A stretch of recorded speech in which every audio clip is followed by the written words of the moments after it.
Hey, what's up, peeps? Your boy PC Williams coming to y'all live again on this great MLK Monday. Thank y'all for tuning in. Hope everybody had a great weekend. Hope everybody had a great day off from work on this great Monday.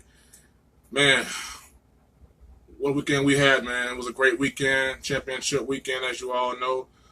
New England Patriots going to a Super Bowl. Los Angeles Rams going to the Super Bowl. You know, Rams and the Chiefs, season over with for them, man. But hey, a lot went on this weekend, man. Some controversial calls, referees being questioned, legacies being established, man. So we'll go ahead and get into all of that. Like I said, man, it's 1K Sports, uncut, unbiased, unfiltered, unapologetic. Thank y'all so much for tuning in. Here we go. Well, the LA Rams went to the Big Easy and took out the Saints. That's actually Drew Brees' first home playoff loss in his whole career, man. Just the game itself, man, I just think for so long, I feel like the Saints have been so a triple franchise. Going back to the game against the Dallas Cowboys this year, I feel like that game really kind of exposed the Saints for, like, you know, some things that we may not have seen, you know, at the beginning of the year, but we'll get into that later on. But just first and foremost, man, you know, I want to give a shout out to the LA Rams.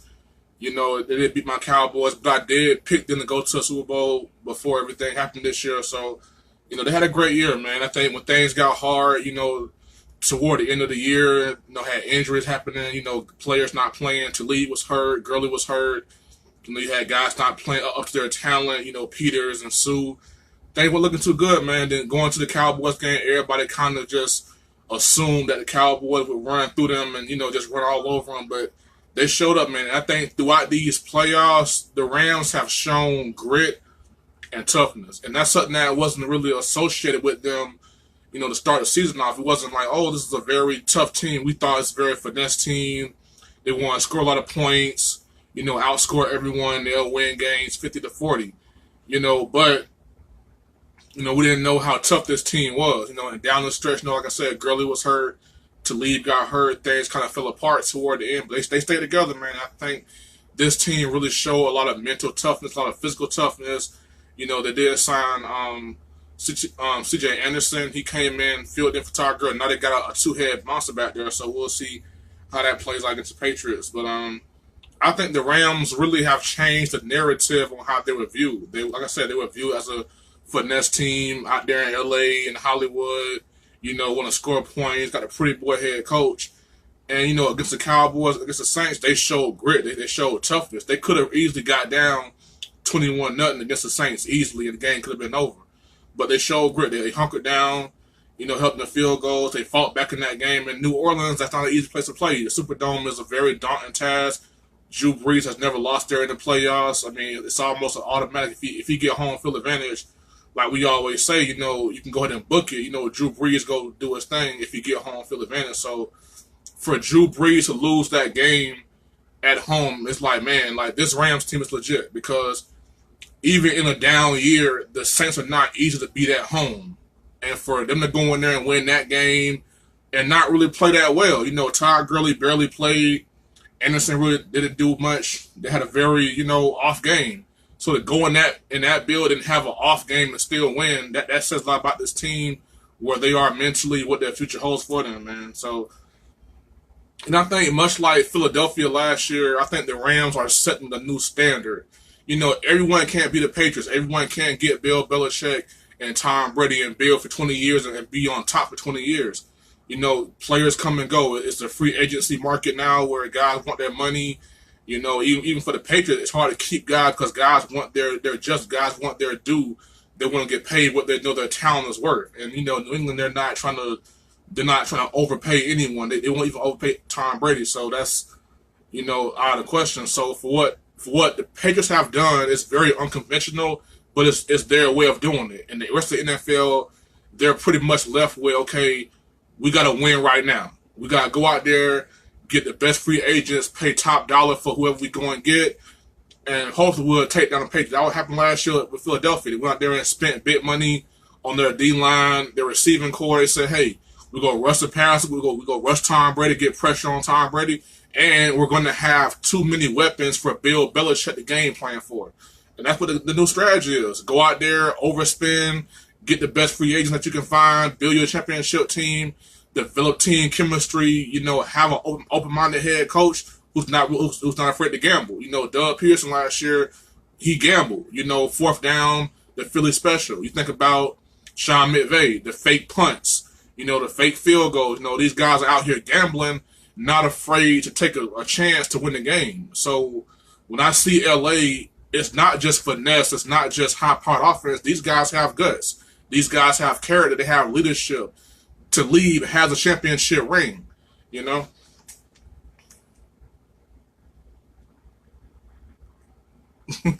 My man Matt Ellis here in Duval County. What's up, Matt? Hey, the Saints got nobody to blame but themselves, man. It was their game. They was in control from the start, man. They could have been on 21-0. That's on them, man. So, things went wrong down the stretch, man. But looking back on it, that was all on the Saints, man. They had the game in control. They had the ball. They could run the clock out. They had everything in their hands, despite that penalty, man. So that penalty should never happen. And them blowing that 13-point lead shouldn't have happened. Them being a 20-10 never should have happened. I mean, they should have done their thing before that call happened. But I'll get to that in a second, man. Trust me, I got something for that one. And I think for the Rams also, their defense is finally showing their worth. They paid big money for Sue. They paid Aaron Donald big money. You got Brockers. You got Mark Barron. You paid to lead big money. You paid Pierce big money. And these guys throughout the season haven't been that consistent. But you put these guys in the playoffs, a lot of veteran savvy guys, a lot of pride. Like I said, with Talib, you have championship experience. With CJ Anderson, you have championship experience. So you have guys that have been there and done that, and they'll let you know, hey, this is what it takes to get down the stretch. So the defense is finally starting to show their worth. They shut down Zeke Elliott. They shut down a a Saints offense that I felt was kind of going backwards, kind of trending the wrong way, but they're still the Saints nevertheless.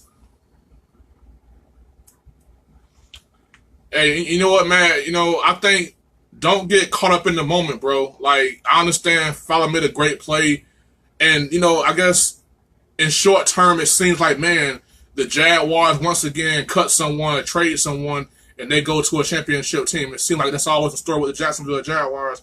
And Fowler just might get a ring. But I think long-term, Ngakoue is the answer.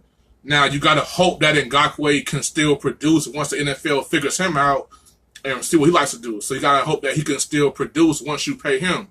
But me personally, I would not have traded Fowler for nothing. I would have said, okay, I'll trade you Dante Fowler, but I need Robert Woods. Or I need one of your pass rushers. I need Michael Brockers. I need someone in return. I can't just give you Dante Fowler and all you give me is a draft pick that I'm not sure will be that great. I'm giving you a top 5 pick in Dante Fowler, who was the Jaguars pick, with number 3 pick in the draft. So I'm giving you my top 3 pick I just picked 2 years ago.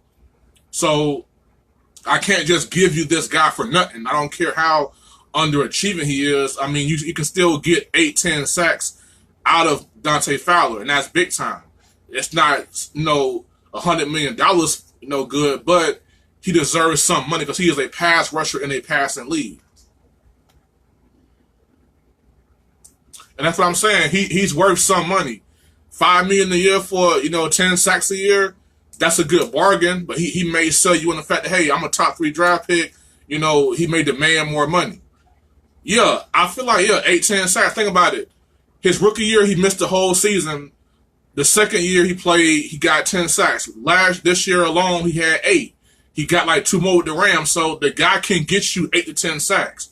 This is a fact, man. That he can get you 8-10 sacks.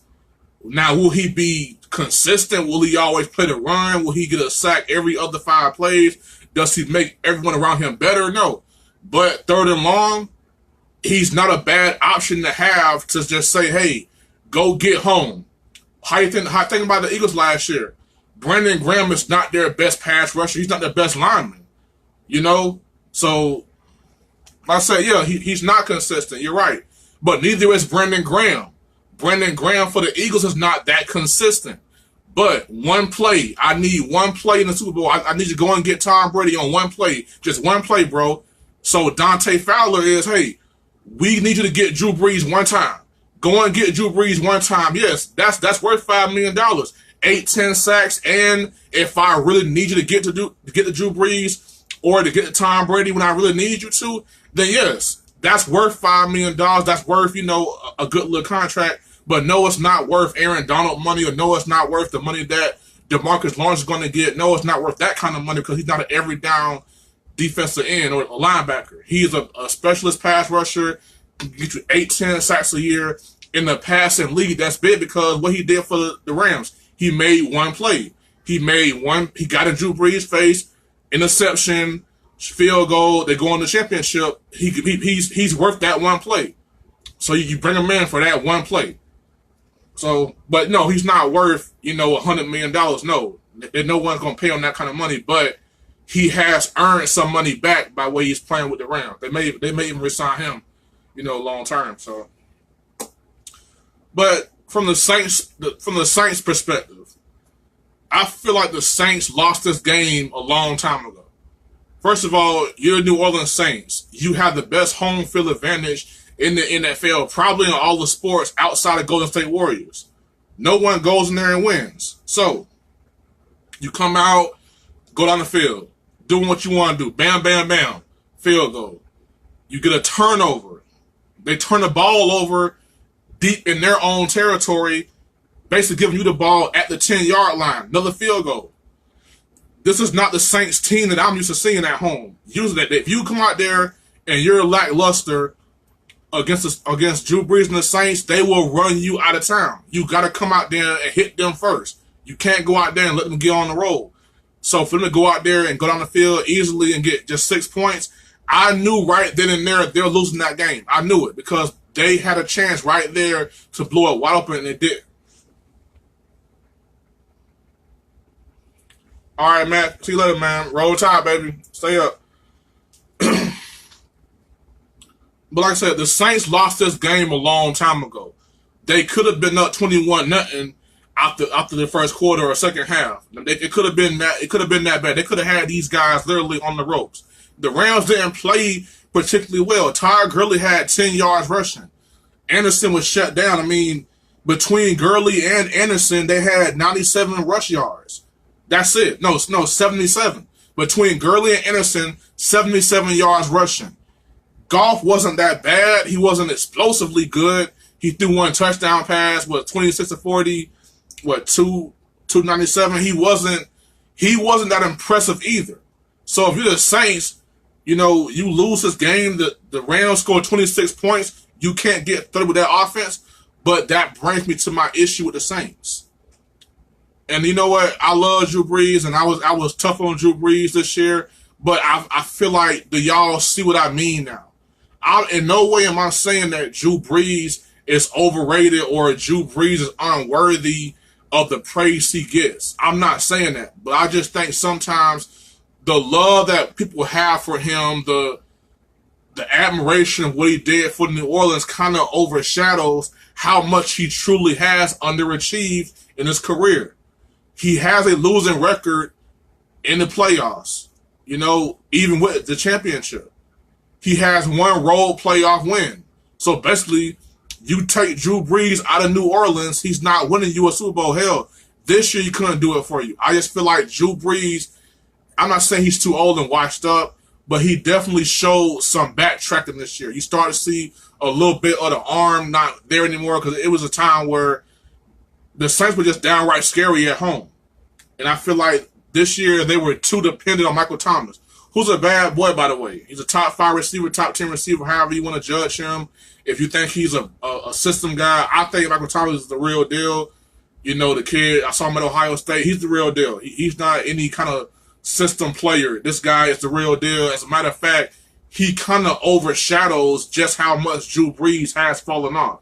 But when you got a stud like Mike Thomas, you say, okay, I can throw a BS pass, he'll go get it. But when you're playing Talib, when you're playing Wade Phillips defense, and you got Talib on you and not Peters, who gets beat every time, you have Talib. So he shuts that down, so they had nowhere to go. And like I said, the Saints defense actually stepped up pretty big. You mean to tell me in all these years, we've always said, man, if Drew Brees had a defense, just any kind of defense, this is easily his best defense he's had since 2009. And I think this defense is better because I feel like 2009 was a bunch of overachievers that turned the ball over, that helped you turn the ball over. This squad is legit. Eli Apple, Marshawn Lattimore, Rankins, Jordan. You got, the Mario Davis at linebacker. You have a legit solid starting secondary, a legit starting defense that know that they're not household names, know they're not going to be on the cover of ESPN, but they're good enough to hold their opponents about 26 points. And they're assuming, hey, Drew Brees, my quarterback, so if I hold you to 25 points, I win, right? No, that's not the case anymore. Like I said, they're very dependent on Michael Thomas. If you shut down Michael Thomas, then that's it.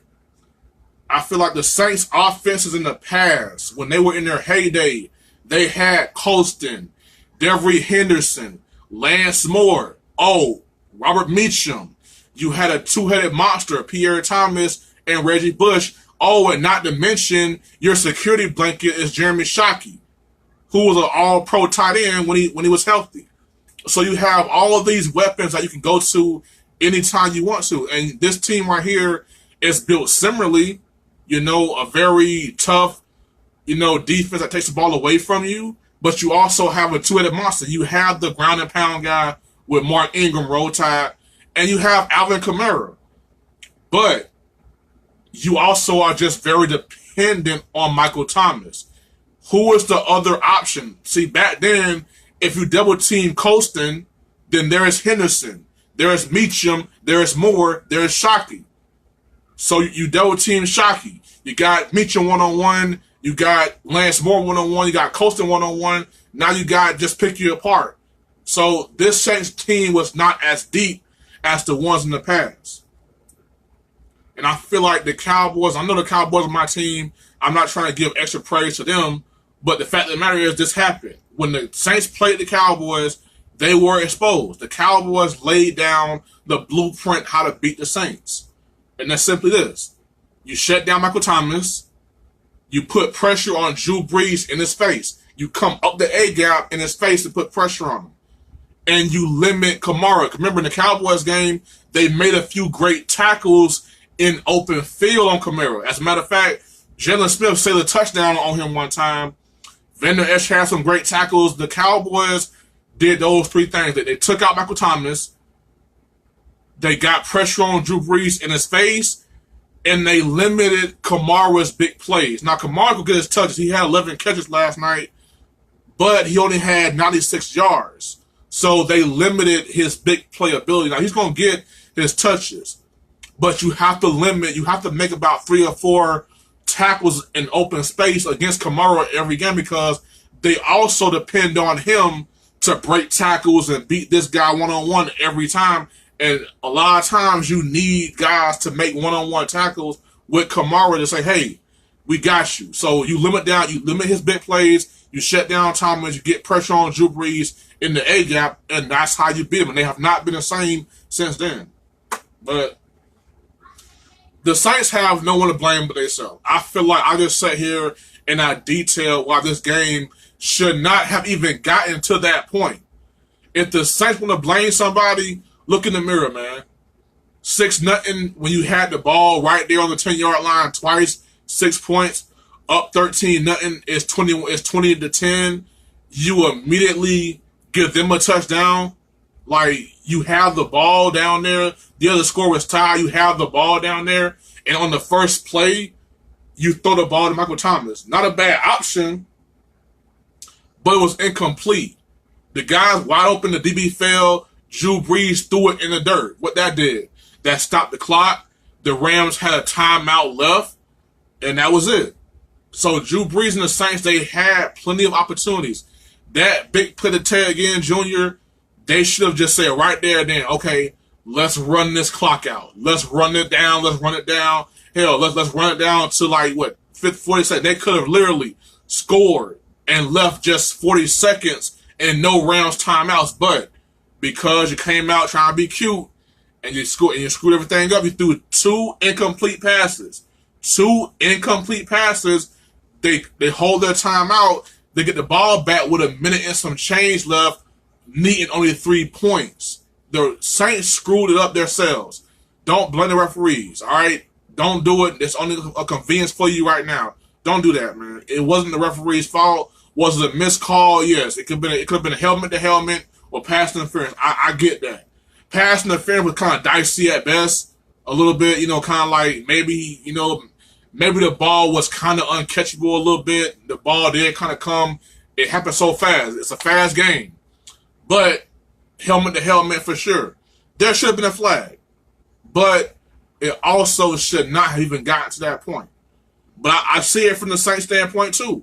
Hey, the game of football is a game. Sometimes it's ups and downs. Sometimes you come out on fire. Your opponent comes back, a play here and there.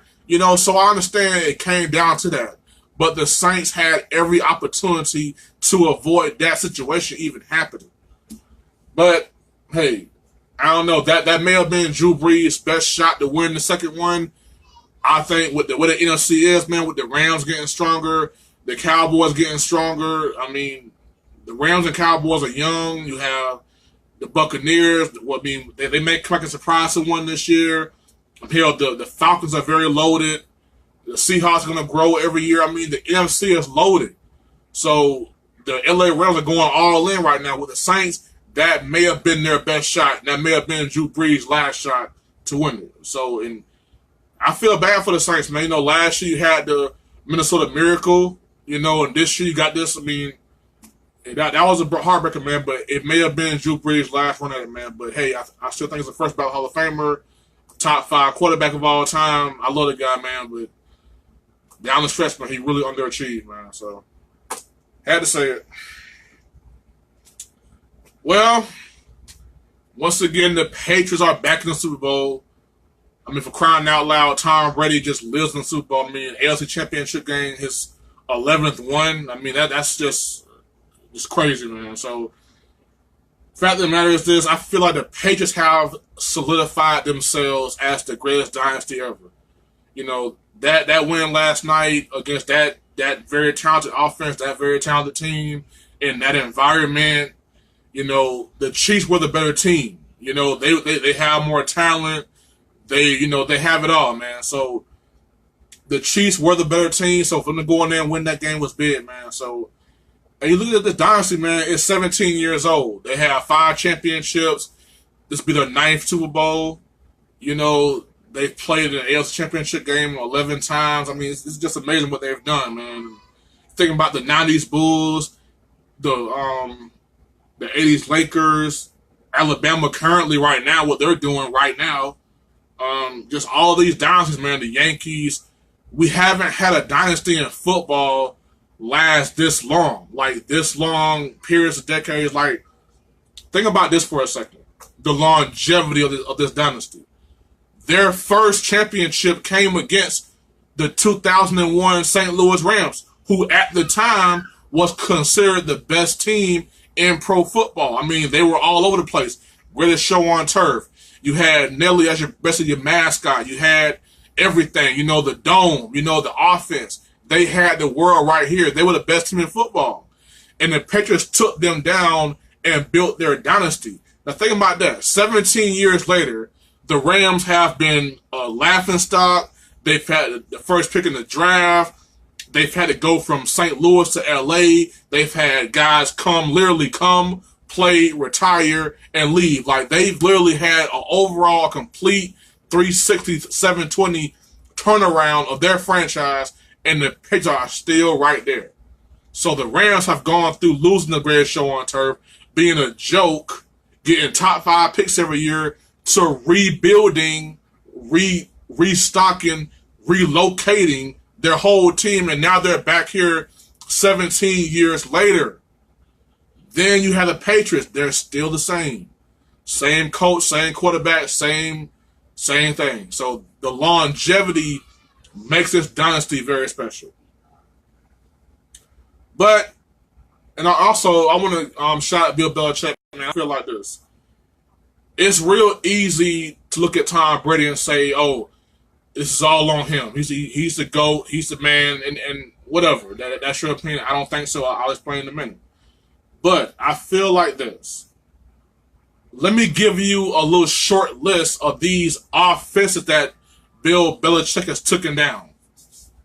The 1986 49ers. Great offense, trust me. The 1990 49ers. Great offense. The 1990s Bills. They were the greatest show on grass before the greatest show on turf. The 2001 Rams. The greatest show on turf. The 04 Eagles. McNabb, Westbrook, Freddie Mitchell, Terrell Owens, the whole squad. Andy Reid. The 2018 Chiefs with Mahomes, Kelsey. You know, all of that, man. So, yes, Tom Brady has had some great performances. You know, when he won his 4th championship against the Legion of Boom, that one.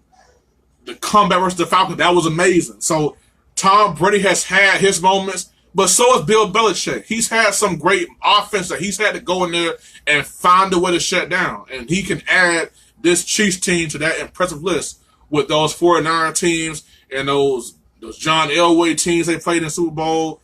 I mean, just everything. The Chiefs, the Rams. I mean, Belichick's resume of shutting down these offenses go way back to the 80s, man. So you have to give Belichick his credit too, and not just Tom Brady.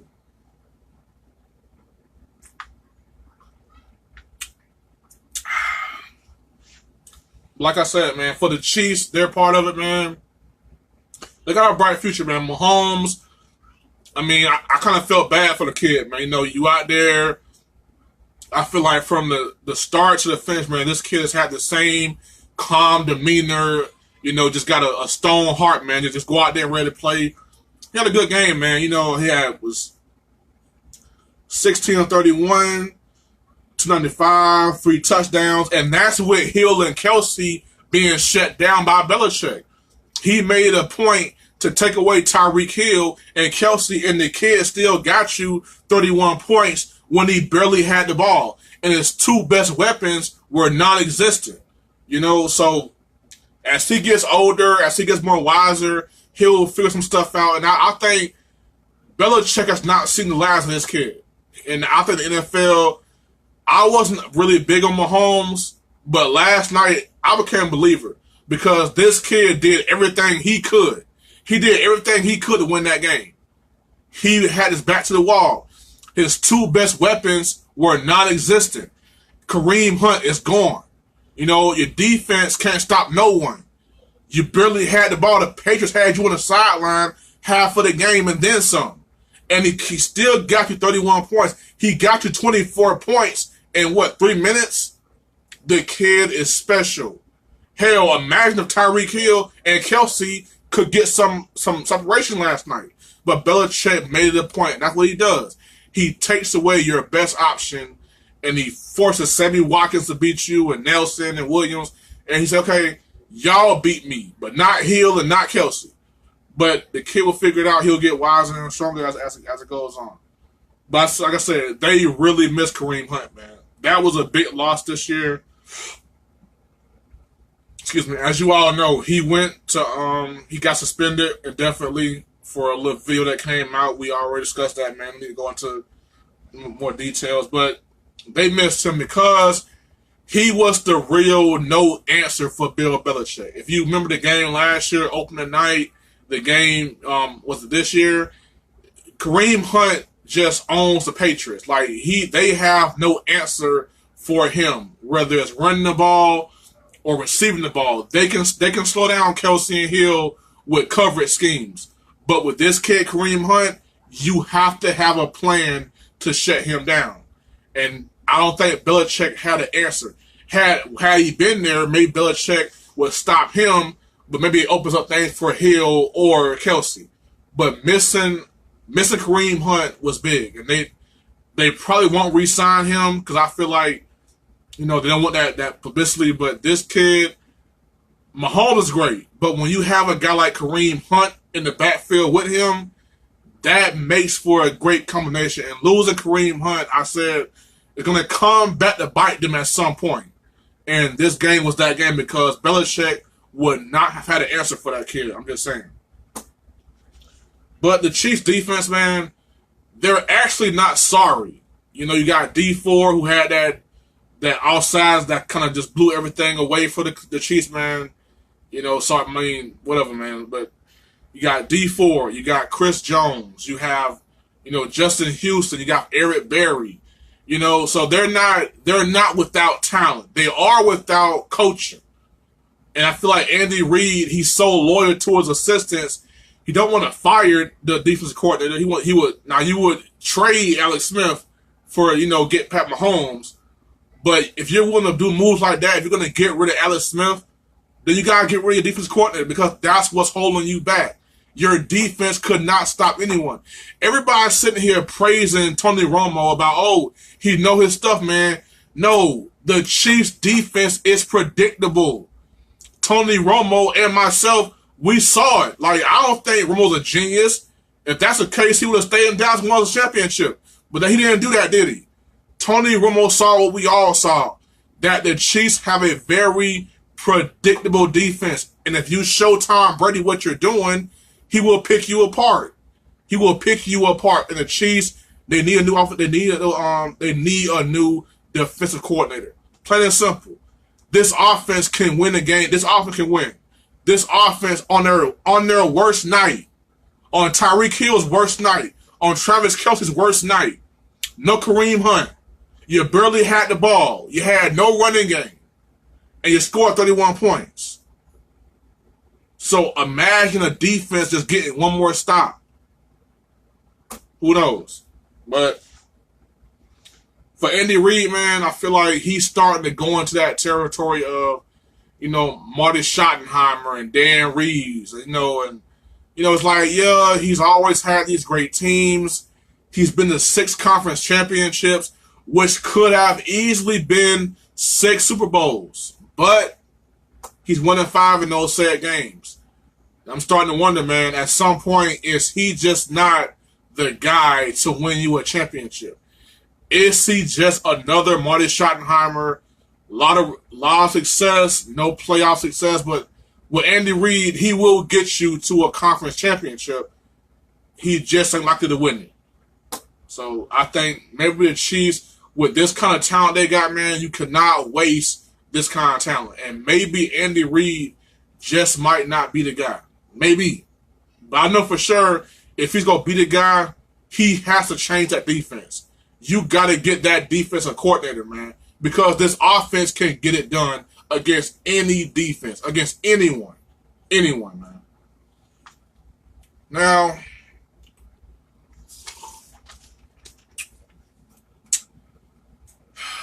we got the GOAT conversation, and I think everyone's getting caught in the moment.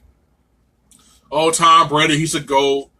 Belichick, he's a GOAT. I say BS, and I mean it. I stand by my opinion about Tom Brady. He's number 3 on my top 10 quarterbacks list. I think Bill Belichick is the greatest coach in NFL history. You know, or right there behind Bill Walsh or, you know, whoever you want to put in that area. But my biggest issue with this Patriots dynasty and them being the greatest of all time, I have a serious issue. Cheating. In this game of football, once that word is attached to you, once someone calls you a cheater, once you get caught cheating, it ruins everything. And for me, I feel like I've been more than fair in giving Tom Brady and Belichick their due diligence. But for you to wear the title of GOAT, your athletic intelligence can never be questioned. I should never have to question how you got it. Or easy way out, or did you cheat, did you get caught cheating, whatever. The Patriots got caught cheating. Spygate, Deflategate. You know, I'm not going to ignore that. And I know a lot has changed since then. A lot has transpired since then. But me personally, I'm not letting that go. You never caught Peyton Manning cheating. You never caught Joe Montana cheating. I'm sorry. They won the right way. So I'm sorry. Once you get called and caught cheating, I'm sorry, man. I can never elevate you to GOAT status. So Tom Brady will always be behind Joe Montana and behind Peyton Manning. And the reason why is, say what y'all want to about Peyton Manning. No, he don't have the enormous postseason success that you would love for a quarterback of his stature to have. But we all might want to just thank God for Peyton Manning. Because if not for Peyton Manning, Tom Brady would have owned this league.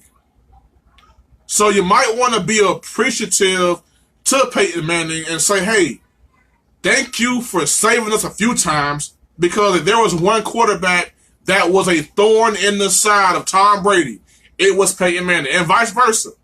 At first, Peyton couldn't beat them. Then all of a sudden, they couldn't beat Peyton. They couldn't beat him in Indianapolis. They couldn't beat him in Denver. So Peyton Manning is 3-1 against Tom Brady in AFC Championship games with 2 different teams, with 3 different offensive coordinators. So Tom Brady's always had Belichick. He's always had Josh McDaniels. He's always had Robert Kraft. You know, and I don't have Peyton Manning as a GOAT, but I'm just saying, if you head-to-head with the quarterback you shared an era with, if that guy supersedes you in any capacity, you are not the GOAT. You lost 3 AFC Championship games to Peyton Manning, the guy that couldn't get it done. Well, you know what? For some reason, in the AFC Championship game, when it was Brady and Manning, for some reason, 3 out of 4 times, Manning went to the Super Bowl and not Brady. But hey, what do I know? I love Tom Brady. I love Bill Belichick. I love his stern. You know, I don't care who you are. You all will abide by the same rules mindset. I love Tom Brady, how he prepares for the game, how he eats, sleeps, and breathes football. But I'm sorry, that big C word is just blocking my vision of this great dynasty. I give them their credit.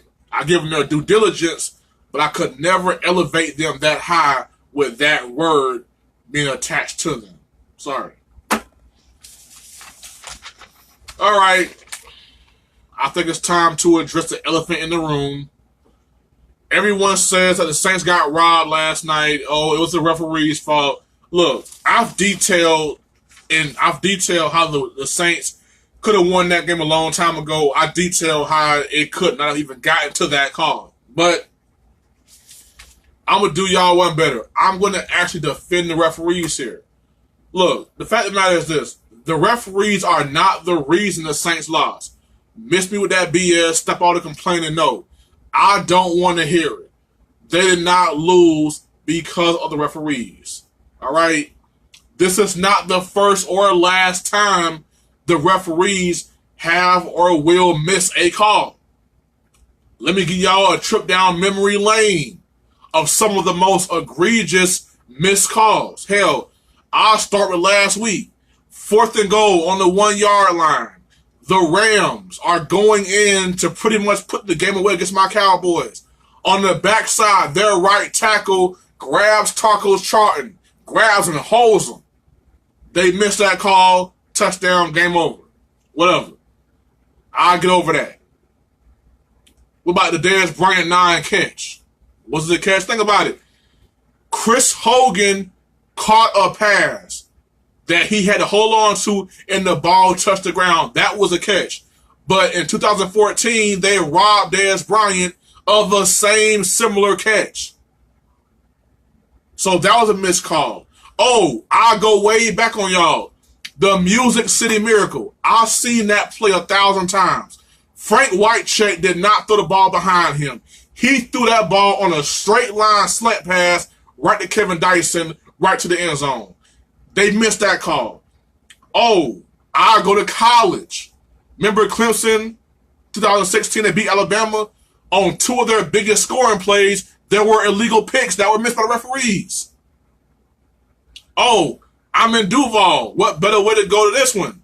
Miles Jack last year. The fumble recovery in New England. That should have won the game for the Jaguars last year. What about that call? Oh, did y'all not forget this Patriot dynasty that y'all love so much? It was built on a missed call. The infamous Tuck rule. The Tuck rule. Don't y'all remember that? This Patriots dynasty was built on a missed call by a referee.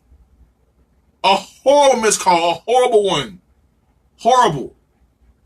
As a matter of fact, we as fans, we help create this problem because we always watch TV and we say, oh, look at LeBron James. He should get that call every time. James Harden, oh, how dare them. Oh, Tom Brady, oh, they breathe on them. So we sit there and we expect for the best players to get every call as if they don't have enough of an advantage already being the best player. Then we say, referees, don't throw flags. Put the flags in your pocket. Don't be that referee. We always say, referees, don't throw no flags. Let them play. Let them play. Well, guess what? That referee said, I'm letting y'all play. I will not be the one to throw this flag. I won't be the one because I can't be the one that get called and blamed for it. So the ref said, look, y'all had y'all shot. I saw a play. I didn't see a penalty. It happens. Is it fair? Is it right? No. But that's an ugly part of this game. And I just detailed to y'all. You know, did y'all feel bad for Darius Bryant non-catch? Did you feel bad for the Music City Miracle to the Buffalo Bills? Did you feel bad for Miles Jack last year? Did you feel bad for, think about it. The Patriots dynasty was going to be enough. It was not going to happen. It was built on a missed call, the Tuck rule.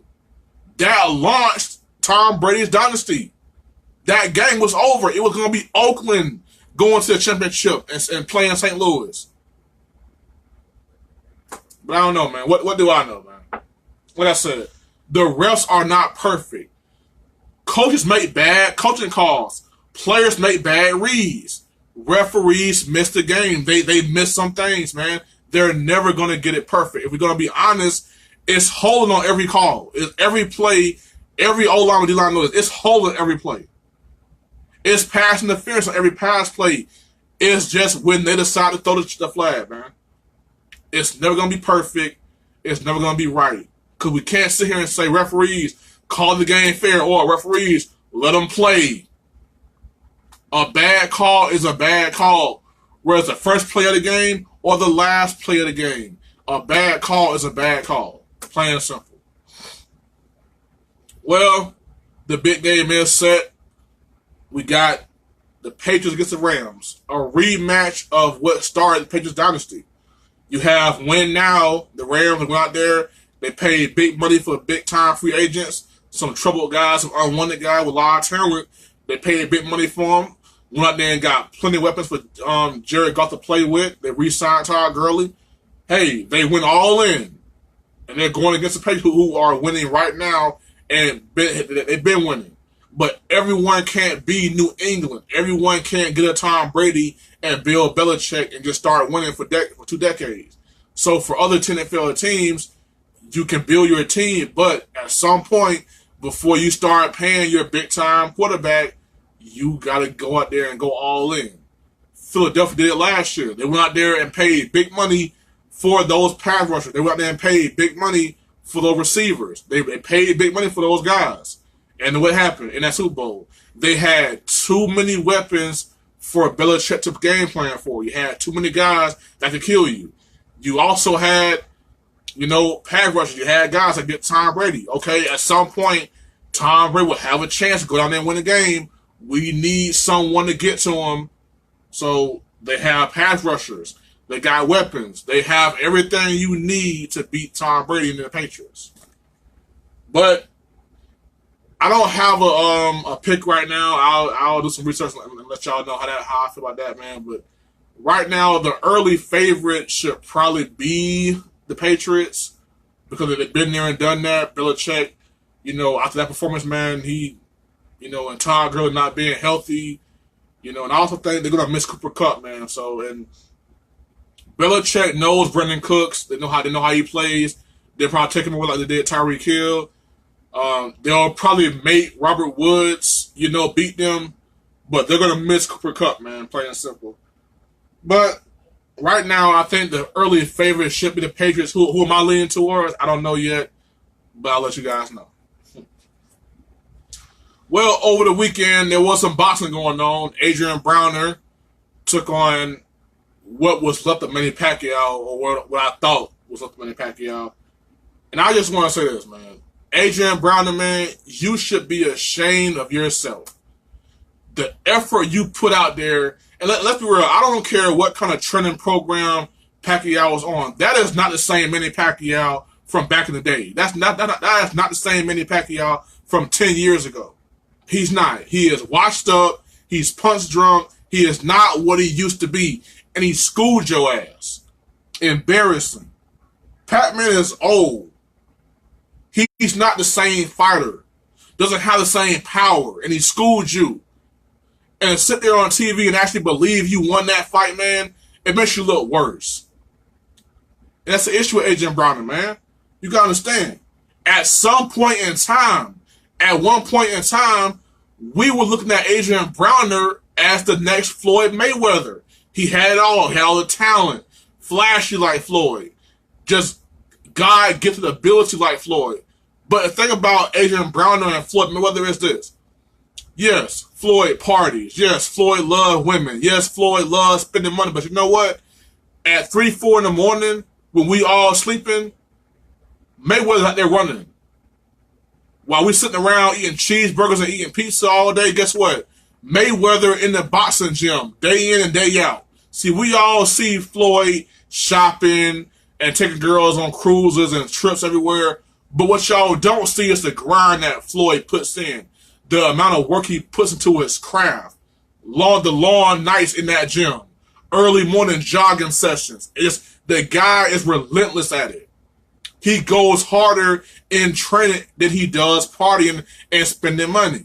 With Adrian Browner, it became all fame. And somewhere along the line, he stopped giving a damn about his craft. And it showed up in this fight. It showed up. It was embarrassing. Adrian Browner was once thought of as the heir apparent of Floyd Mayweather. Now, to me, he's the biggest sideshow. He's the biggest sideshow and the biggest joke in boxing. He's a flat-out joke. And I'm ashamed to say it, man, because I had hopes this kid would be the next Floyd Mayweather. We always sit there saying, it's going to be Browner and Floyd. He's going to beat Floyd because Floyd's too old, and he'll be on top of that mountain. It never happened. It never got there. He'll never get there. Adrian Browner, you are a freaking joke, man. All right? Get it together. But Pacquiao is feeling good, apparently, because now he wants to fight Floyd. Floyd and Pacquiao Part 2. The word that comes to me when it comes to this fight in regards to Floyd is nothing. Floyd has nothing to prove. He beat Pacquiao. Was the fight good? No. The fight was 5 years too late. Pacquiao was slow and just couldn't. He just got schooled, man. And to be honest with you, Floyd Mayweather and Manny Pacquiao is a fight that should have happened a long time ago in 2009 when they were both at the peak of their powers. But there was a PED issue with Pacquiao. It was never quite proven. But at that time, you had Floyd in his apex prime. You had Manny in his apex prime. And the fight never could happen. When the fight finally happened, from Mayweather's point of view, he was still Floyd. In the best shape of his life, just as fast, just as smart. With Pacquiao, he was slower, less power, just got schooled, man. So I don't see Floyd has nothing to gain from this fight. If you beat him, he's old, washed up Pacquiao. If you go out there and land one of those southpaw hits on you, you're done, streak over with. So Floyd, he's undefeated. He's got all the money in the world, made great investments. If I'm Floyd Mayweather, man, I'm just saying, look, Pacquiao, you had your shot. You had your shot in 2009. You had your real shot in 2015. Sorry, man, you had your shot. Now I got nothing for you. Floyd don't need this fight. Pacquiao apparently do. If I'm Floyd, I don't even return his phone calls. You had your shot, bro. You didn't come through. But that's all for today, y'all. Like I said, NFL's down to one more game, Super Bowl, man. As you all know, Golden State Warriors playing tonight, 10:30 against the LA Lakers. Like I said, happy MLK Day, man. I know a lot of y'all know about MLK, and we teach our kids about MLK, man. But just make sure y'all tell the kids the right thing about MLK, the right thing about the civil rights movement, and not just MLK, man. Everyone, Huey P. Newton, Malcolm X, everyone, man. So don't just leave out other guys. And MLK is MLK. It's self-explanatory, man. But make sure y'all educate y'all kids, man, and keep them. Don't just have the school teach them. Us as parents too, educate our kids, tell them about the civil rights movement, tell them about everything, man. So don't leave anything out. Tell them the truth, man. So, like I said, man, great show today, man. Thank y'all so much for tuning in. 1K Sports, man. Uncut, unbiased, unfiltered, unapologetic, man. See y'all next week. Peace.